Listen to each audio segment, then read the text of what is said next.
Kristen has been with the team, congrats Kristen, for 5 years now. 5 years. 5 years. All right. Take us back. When you first joined the team, what was going through your head at the time in real estate? So when I first joined the team, I had actually interviewed with David 2 months prior to me actually joining the team.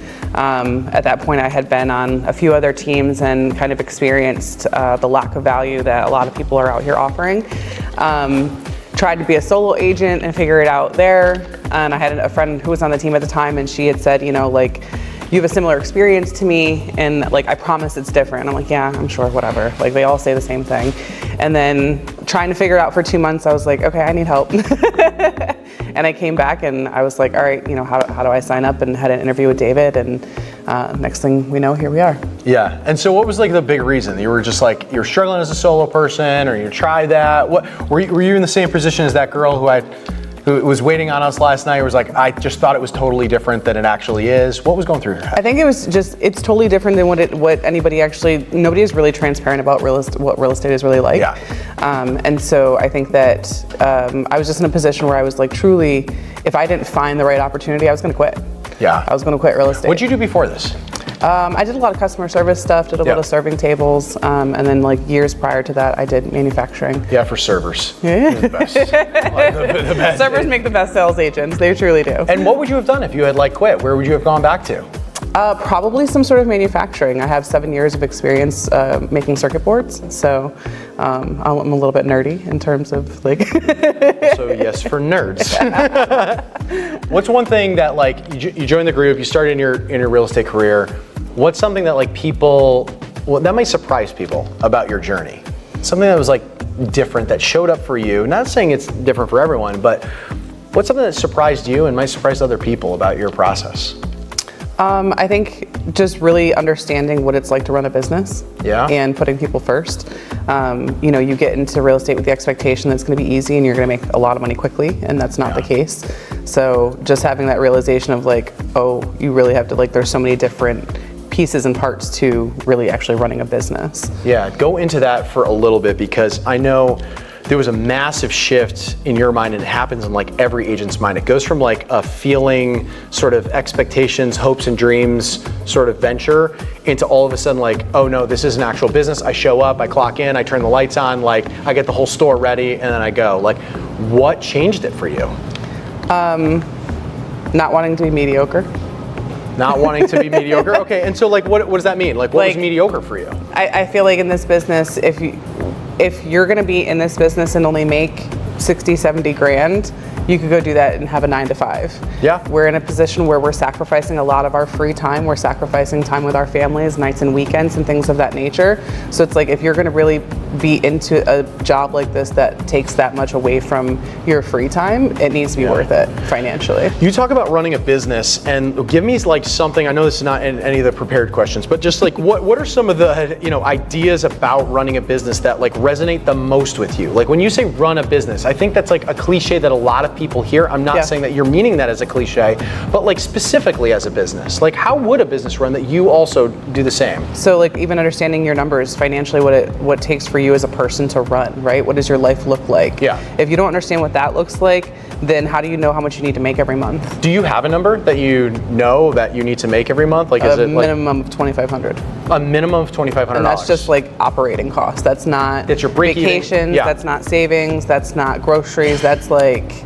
that's just to survive. That's just like, to survive. Yeah. Do you feel like, because you're a mentor on the team as well, do you feel like most people have their number in their mind when they come into real estate that Absolutely they have not. No? Absolutely not. People don't understand that, like, especially if you're coming from another career into real estate and you're like, well, what's it going to take for me to quit my job?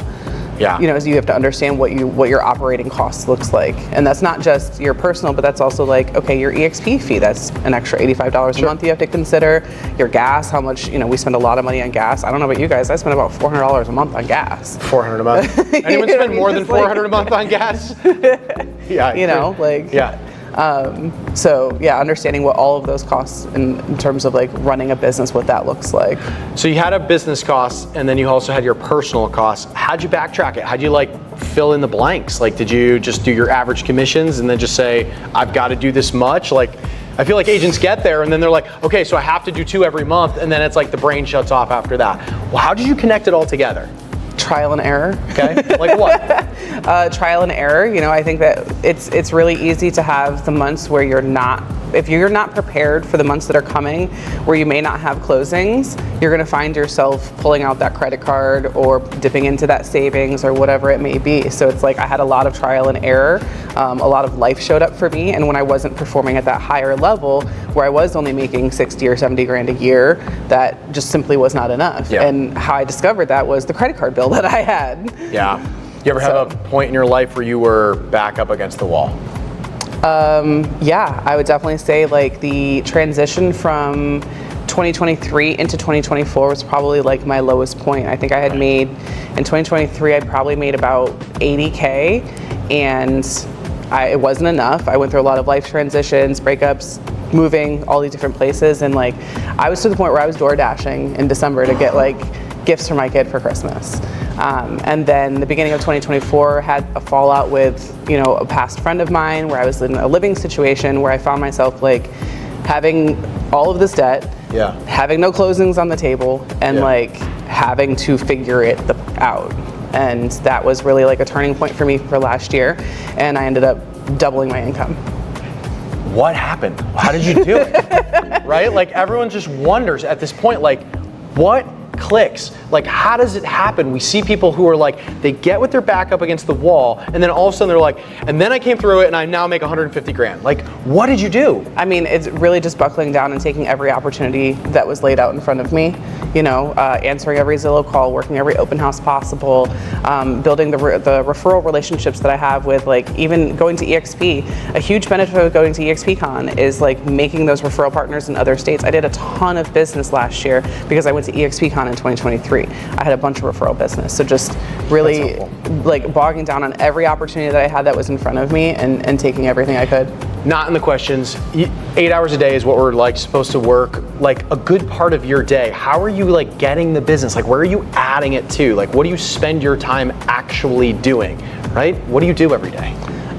So, I mean, when you're in different production levels, obviously, like my set schedule has shifted and changed depending on the production level that you have, right? Like, if you've got nothing going on, you have no reason to not be doing the activities, making the calls, doing the follow-ups.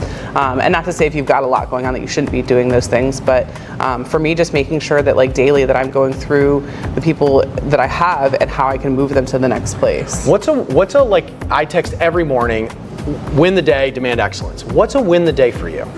I mean, a win the day for me is getting a contract.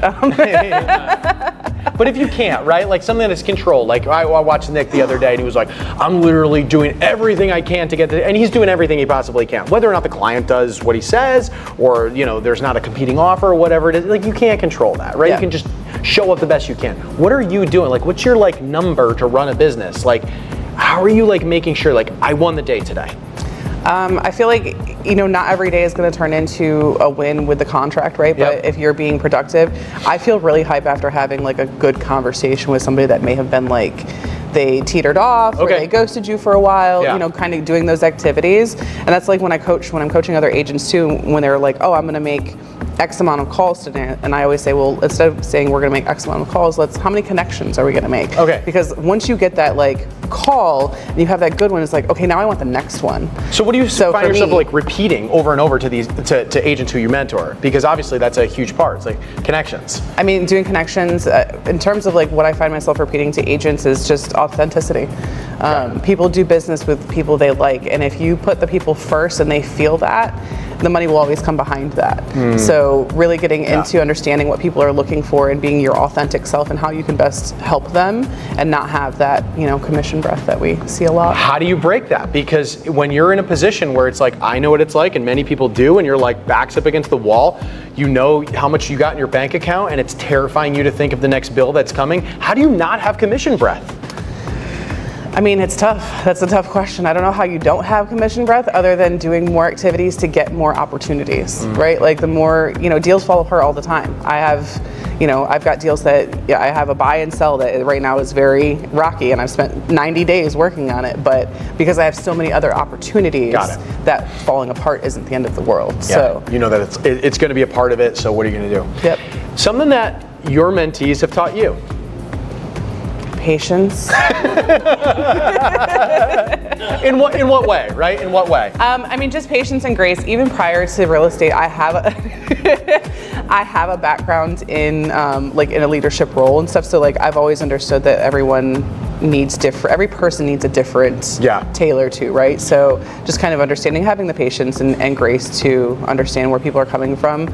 I'm a very people-focused person in everything that I do, whether it's mentorship, whether it's helping clients. I tell people, if you're not okay, you can't help other people. Yeah. So even checking with yourself and understanding where you're at today, because this is a business that does take a lot from you. So if you don't have enough to give, you can't pour out into other people, you have to be able to recognize that. I don't know another business where you're meeting people, unless you're doing heart surgery or in the medical field or something like that, where you're at a highly stressful point. Yep. And you're dealing with people where it feels like a part of your brain isn't even working. The rational sense sometimes just goes out the window. It's all I'm focused on my shelter and where I need to go, and it just gets really crazy. How do you keep your mindset straight? Plan vacations. Plan vacations. Is that what builds I do. you up? For me, I'm somebody who I give so much between clients and mentees and personal life and being a mom and having a child that for me, keeping something on the calendar to look forward to is a big thing for me. Yeah. I like to know that 60 to 90 days from now that I'm going to burn through this, but I've got something that I can You recharge, you unplug, you do your thing. Yep. Awesome. Guys, give it up for Kristen. Yeah.